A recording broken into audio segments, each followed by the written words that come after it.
छोटे लड़के ने मजाक मजाक में अपनी बहन की चोटी हंसिये से काट दी और उसे दिखाकर चिढ़ाने लगा। जब लड़की ने रोते हुए यह बात अपनी माँ को बताई तो माँ डंडा लेकर उसे मारने के लिए दौड़ा दी है। लड़का भी डर के मारे वहां से भाग गया। माँ ने उससे कहा, घर आ, तब मैं तुझे बताती हूँ। धीरे धीरे 20 साल बीत गए। लड़का घर नहीं आया। लड़की भी बड़ी हो गई। सभी लोग मिलकर घर का काम कर रहे थे। तभी उनके घर एक साधु बाबा आते हैं जो उन्हें बताते हैं कि जल्द ही तुम्हारे घर माँ लक्ष्मी का आगमन होने वाला है। घर वालों ने उन्हें ढोंगी कहकर भगा दिया। इधर 20 साल बाद उनका लड़का अपने घर लौट रहा था।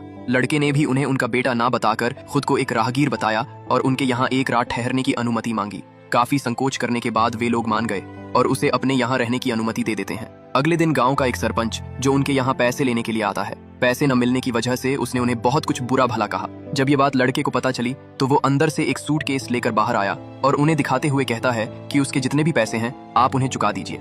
उन्होंने लड़के को अजनबी समझकर पैसे लेने से इनकार कर दिया, लेकिन लड़की की नजर गहनों पर ही टिकी थी, जिसे देख उसके मन में लालच आ गया। इसलिए लड़की रात के समय अपने माँ बाप के साथ मिलकर उसे मारने का प्लान बनाती है। पिछले पार्ट में हमने देखा कि जैसे ही लड़के ने अपना पैसों और गहनों से भरा सूटकेस खोला तो उसे देख बहन और माँ बाप की आंखें उसी पर ही टिकी रह गईं। लड़के ने उनसे सरपंच का लिया हुआ पैसा चुकाने को कहा। गरीबी कितनी भी थी, लेकिन माँ ने लड़के को अजनबी समझकर पैसा लेने से इनकार कर दिया। इधर बहन की आंखें उन गहनों पर ही टिकी थीं। उसके मन में लालच आ गया और वह उनके ख्वाब देखने लगी कि तभी लड़की और लड़के के ऊपर एक छिपकली गिर गई। माँ ने अपशगुन कहकर दोनों से नहाने को कहा। रात के समय लड़के ने अपनी माँ से मटन खाने की मांग की। पैसे ना होने की वजह से माता पिता ने उसे मना कर दिया, लेकिन लड़के ने उन्हें मटन और सामान लाने के पैसे दिए। पिता अपनी पत्नी और बेटी से तैयारी करने को बोलकर सामान लेने चला गया। इधर लड़की अभी भी उन्हीं ख्यालों में खोई हुई थी। उसे याद आया कि कल ही एक बाबा ने उनसे कहा था कि जल्द ही तुम्हारे घर लक्ष्मी का आगमन होने वाला है। इसलिए लड़की अपनी माँ से कहकर उस लड़के को मारने का प्लान बनाती है। पिता ने भी उनकी बात सुन ली और उनका साथ देने को मान गए। उन्होंने लड़के के खाने में जहर मिलाकर उसे मारने का प्लान बनाया, जिसके बाद पिता जहर लेने बाजार चला गया। इधर माँ बेटी उनके आने का इंतजार कर रही थी।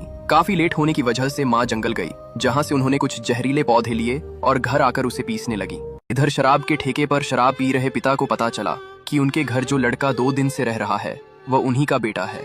यह सुनते ही पिता लड़खड़ाते हुए अपने घर की ओर निकल पड़ा। लड़का भी खाना खाकर सोने चला गया। जब लड़की उसके पास गई तो उसने देखा कि वह अभी भी जिंदा है, तो वह गुस्से से अपनी माँ को डांटने लगी कि तुमने उसके खाने में जहर क्यों नहीं मिलाया।